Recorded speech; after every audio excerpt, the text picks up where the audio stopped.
Success can be defined in many ways, but in the NFL, it's the intersection where hard work meets opportunity.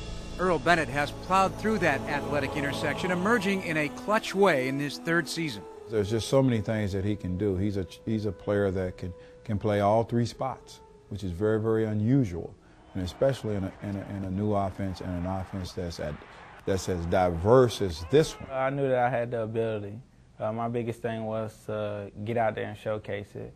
Whenever I got my chance, I just wanted, to take advantage of it. I knew once given the opportunity, I was going to only be given one opportunity. Bothered by off-season knee and hamstring injuries and unable to impress new offensive coordinator Mike Martz, Bennett felt the pressure to earn favor with his new coach. I wanted to get healthy and get back out there as quick as possible, but at the same time, I had to know that I wasn't ready to be out there, and it would be another setback for me. So, as far as the new staff, they didn't have a feel for him.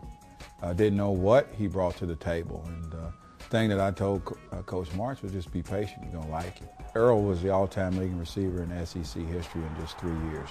You don't do that unless you can play. It's different watching and looking at notes, and then having to do it at full speed and adjust. And he struggled with it immediately. Plus, he was still not sure about himself in the injury.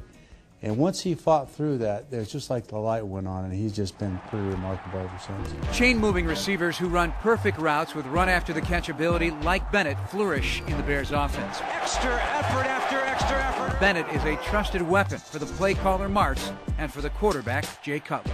You can see him pull from people and break tackles, and there's a different game speed to him right now, and it makes him a totally different player that goes along with that high intelligence, football intelligence, as well as IQ. He gets it. He understands it. And you got to have guys like that. Those are the guys that make and break ball games, that make and break teams. He's not worried about getting headlines. He's not worried about his stats. He's worried about doing his job. And those are the kind of guys you love playing with. Did it excite you to envision yourself running those routes on game day? Oh, yeah, definitely. These routes are, some of these routes I've never run a day in my life. The playbook and the route concepts is just so broad. I never thought there was a playbook. You keep saying there's no playbook, so is it just a bunch of scribbled notes? What is it? It's a playbook, but it never ends. Really? It's hard for me. It's hard to give somebody a book, like read this book. But the book never ends. We gotta get it going today, baby. There is much more to Bennett's game than meets the eye. He is developing into an outstanding blocker. Pittsburgh's Hines Ward is the NFL standard for blocking receivers. Bennett could be headed in that direction. He is a big guy.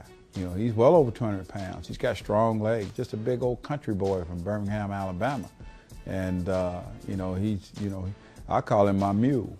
Because he'll go out there and give you a day's work.